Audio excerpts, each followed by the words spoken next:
Bonjour à tous. Euh, Aujourd'hui, nous sommes actuellement à Curly Maple Gap Shelter. Comme vous le savez peut-être déjà, on vient de terminer notre premier mois de randonnée sur l'Appalachian Trail. Et puis, on pensait faire un petit récapitulatif de comment ça s'est passé. Vous parler un petit peu comment on vit ça, comment on se sent dans tout ça. Euh, on va vous parler un peu là, des points là, qui nous ont marqué le plus. On pourrait commencer par parler de la température. Euh, on était chanceux, on a eu une belle météo pour notre 2, 3 premières journées. Il faisait beau, chaud, mais le mauvais temps nous a rattrapé assez vite. Il a plu quand même assez souvent. Et puis, dans les Great Smoky Mountains, mais ça a été aussi quand même assez difficile, là. On a eu un peu de neige, puis il faisait un petit peu froid la nuit. Ah, ça descendait à -5, -10 la nuit, là. Puis on était quand même assez équipé pour ça, mais c'était comme limite ce qu'on avait. Il n'aurait pas fallu qu'il fasse plus froid. C'est sûr, le jour, ça réchauffait quand même assez vite. Le fait de marcher, ça allait bien pour ça. La température montait quand même assez le jour. C'était le matin que c'était difficile, là. Souvent, on avait les. Les pieds trempent, les bas mouillés, les souliers mouillés, tout était humide. On a Hmm. réussi à rien faire sécher, même si on réussit à faire un feu dans le shelter. C'était jamais assez chaud pour nous réchauffer complètement pour faire sécher le matériel ou on faisait brûler les paires de bas. Ouais. Hmm? Après ça, ben,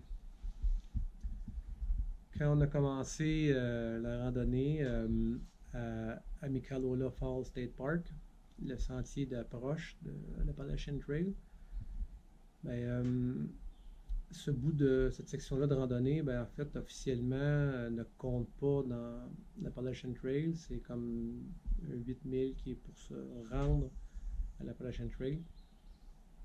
Mais c'est quand même l'endroit un peu mythique là, pour commencer la randonnée. Puis c'est là aussi qu'on s'enregistre, qu'on a eu notre tag. Et puis, en fait, quand on a passé en dessous la fameuse arche de pierre, ben c'était quand même un drôle de feeling de commencer une randonnée qui était comme assez longue, là. Pour ceux qui en ont déjà fait, ben, peut-être que vous avez déjà fait des 20, des 25 km ou même un peu plus. Mais le feeling de rentrer dans un sentier que tu t'espères faire au-delà de 3500 km, ben, c'est comme un drôle de feeling. Euh, Quand on a commencé, ben, on a commencé avec un rythme quand même, je dirais, lent pour ce qu'on est capable de faire. Mais ça va toute une question d'adaptation. Premièrement, de faire de la randonnée à tous les jours, pratiquement pas 7 jours sur 7, mais disons 6 jours sur 7. C'est comme un peu une autre game, là. Donc, tout le monde avait un peu le même discours, dont surtout celui qui nous a fait un lift, Ron Brown. C'était l'idée de partir lentement pour s'adapter physiquement, ce qui était sage. Mais là, tranquillement, là, après un mois, là, on a commencé à enfiler des journées plus longues, là. On a fini notre mois avec une journée de presque 21 000, ce qui donne pas loin de 32 km dans une journée. Donc, on est maintenant, là, on commence à rattraper les kilomètres là, qu'on a fait en moins pour être à notre rythme là, de croisière. Donc, là, physiquement, là, on commence à être. Après, moi, je dirais qu'on est. On, on a atteint pas notre vitesse maximale parce qu'on va pas marcher plus vite, mais que ça soit plus plat, là. Et quand c'est très montagneux, on sait qu'on peut enfiler 2, 3, 4 jours de 16 000, puis qu'on est capable de les faire là, sans problème. Mm. C'est sûr que le millage va augmenter éventuellement par jour, mais pour l'instant, quand on fait une petite journée de 12 000, c'est une petite journée. 12 000, c'est pas assez. Faut C'est- faire plus. C'est pas assez. 4 000 non plus, hein? Non. Mais, Hein? non. Mais, on peut dire qu'on commence à être rodé. Les bobos, ben, sont la plupart derrière nous, là. Les mal de genoux, ces choses-là, c'est quand même, on pourrait dire, chose du passé, là. On a de la douleur à l'occasion, mais rien de majeur, là. Je dirais une douleur un peu normale, là, de faire 25 km, 30 km dans une journée, La là. fatigue. La fatigue. La fatigue des pieds, la fatigue des jambes. Ouais. Donc à ce niveau-là, ça va bien, là. Il y avait un peu d'inquiétude d'être obligé de sortir rapidement parce qu'on était blessé et on n'était pas capable d'aller plus loin, mais cette étape-là est franchie. Oh, on n'est pas à l'abri d'une cheville tordue ou d'un genou tordu, mais pour l'instant, on croise les doigts. Ça va bien. Avec notre matériel, ben, on a parlé un petit peu, on a eu des petits problèmes avec Gotook, qui est notre application pour la navigation. On a eu des problèmes avec nos fichiers offline ou hors ligne. Il a fallu les télécharger, on ne sait pas trop pourquoi. Ça s'est réglé, mais comme on a chacun notre téléphone, ben, on avait 2 fois l'application, donc on a réussi à se débrouiller avec ça jusqu'à temps qu'on ait du réseau pour pouvoir les retélécharger. Mais c'était un petit problème mineur, mais contre rien, mais qu'on a réglé facilement. Notre filtre à eau aussi qui nous a donné des maux de tête, il va pas super bien, mais on s'en sort encore pour le moment, là. C'est sûr qu'en cours de randonnée, on ne sait pas trop ce qui va arriver avec, là, mais pour le moment, on s'en sort. On a quand même des capsules de chlore en backup, là. Donc, on avait quand même, pour les éléments les plus critiques, là, on avait des plans B pour ne pas être dans le trouble. Les resupplies aussi, on s'adapte encore. C'est pas toujours facile de trouver les meilleures solutions pour se ravitailler. En fait, c'est de trouver nos systèmes à des prix Raisonnable, ouais, puis pas de manger de la cochonnerie tout le temps, des chips et du chocolat puis des bonbons que le monde mange sans cesse à la trail.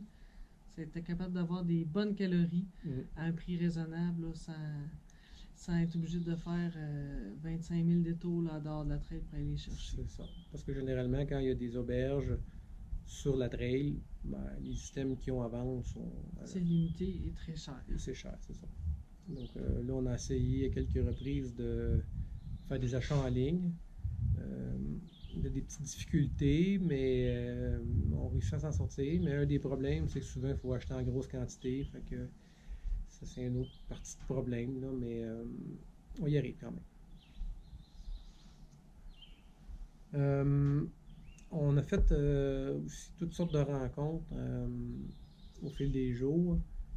Au début, c'était un petit peu étrange les rencontres qu'on faisait, dans le sens que On dirait que les gens se jaugeaient, voir qui était pour le faire, la trail, qui le feront pas, c'est quoi ton type de tempérament, tes aptitudes, tes affinités avec les gens, avec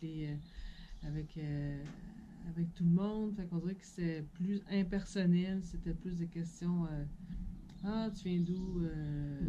T'es-tu un true hiker? T'es un section hiker? C'était moins profond, là. Ben, moins profond, ça peut dire que c'est pas vite profond les relations qu'on a ici, mais je veux dire, on se crée moins de liens là, avec les gens au départ. Mais finalement, de fil en aiguille, les astres se sont alignés. On s'est mis à rencontrer des gens avec qui on s'entend bien. Il y a entre autres Two Speed qui vient de Chicoutimi, qu'on a connu par l'entremise de Joe Cool, lui, qui vient de Boston, qui lui aussi a des descendances du Québec. Donc c'était Pelletier, Monsieur Pelletier. Ouais. Donc c'était des belles rencontres. On les voit encore, ces gens-là. Et puis il y a d'autres personnes qui se sont greffées à notre family. Tree Trunk qui vient d'Australie, un drôle de personnage sympathique, avec Cincinnati Kid, qui est, son nom le dit, d'où il vient. Et puis c'est ça, les deux Canadiennes, Belinda et Christine, qui sont en fait Skittles, puis j'oublie toujours. Deux jeunes femmes fort sympathiques, très, très, très, très enjouées. Et extroverties. Oui. On a d'autres amis? Mais non, on parle pas à personne. On a d'autres personnes qu'on côtoie aussi qui sont bien sympathiques. On voit un petit peu moins souvent, mais à chaque Niro ou Zero, ça finit par être les mêmes gens qu'on voit. Donc, il y en a qu'on leur parle assez souvent. Mais notre famille, c'est vraiment plus Joe Cool, Two Speeds, Tree Trunk, Cincinnati Kid, Christine et Belinda. Ouais. C'est notre cercle. Au niveau du matériel, ben, après un mois, ben, on peut dire que dans l'ensemble, on est quand même satisfait de nos choix d'équipement. Les seules choses qu'on va changer pour le moment, c'est notre tente. C'est une tente à 2 places. C'est un peu petit. Ceux qui font du ultralight backpacking, ça en accommoderait. Mais quand il pleut, c'est problématique. C'est un petit peu difficile. Ouais, c'est très petit. Sinon, pour les vêtements chauds, sleeping bag, ben, je dirais avec les températures qu'on a eues dans les Smokies, c'est quand même les bons choix, je pense. Par contre, dans le mois qui va venir, on va faire des petits ajustements, on va probablement changer des choses parce que la température se réchauffe de plus en plus. Et puis, est-ce qu'on va essayer quand même d'optimiser un petit peu notre poids? Donc, on va essayer peut-être de sauver une livre ou deux. Ça a l'air peu, mais au final, ça paraît. Ça finit que ça paraît. Ouais. Donc, mais dans l'ensemble, on a utilisé à peu près tout le matériel. Peu de choses qu'on juge superflues. C'est sûr que pour certains, il y en a qui pourraient dire que c'est des systèmes de luxe. Il y en a qui sont très minimalistes.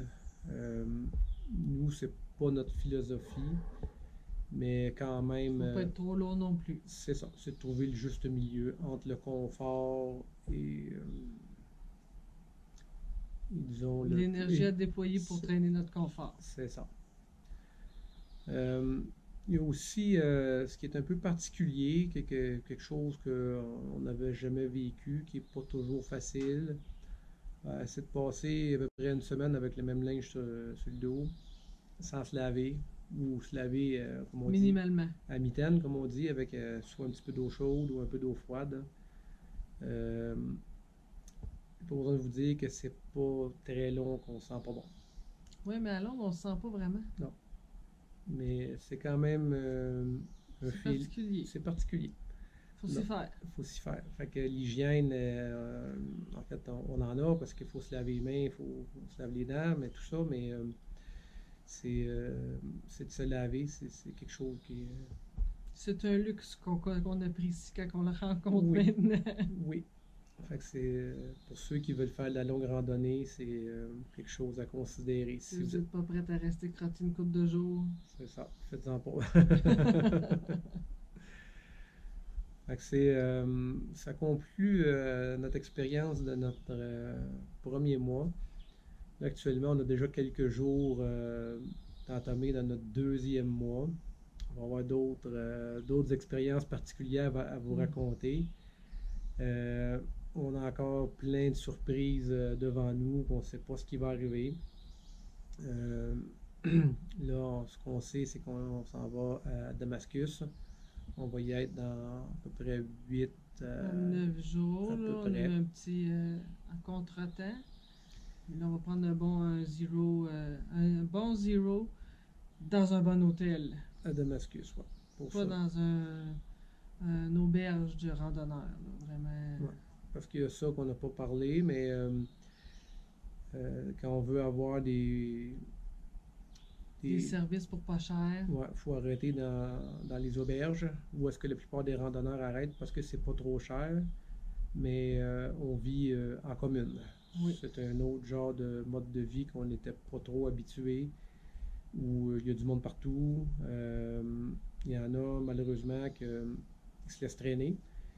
Puis les gens, ben, beaucoup de gens oublient du matériel derrière eux parce qu'ils sont mal organisés. Et puis nous, ben, les gens désorganisés, ça nous achale un petit peu parce que des fois, ils sont comme un peu dérangeants parce qu'ils ne se ramassent pas. Puis, On a fait... Excuse, continue. et puis, nous, ben, on essaie de faire attention pour justement rien oublier, mais aussi le danger, c'est que les gens partent avec ton matériel par erreur. Donc, on est assez vigilant là, pour surveiller notre matériel. Parce que, exemple, on a entendu des histoires comme quelqu'un qui a pris le téléphone de quelqu'un d'autre par erreur. Ça peut être le genre de choses qui peuvent être assez pénibles. On a vu des gens qui ont oublié leur poteau de tente dans un site de camping. Deux fois plutôt qu'une. On a trouvé une tente qui avait été oubliée sur un site de camping. Fait que c'est un peu... manteau de pluie oublié. Manteau de pluie oublié. C'est un peu particulier là, à voir. Puis à date, des auberges, même, on en a fait 3. Il y avait Standing Bear Farm.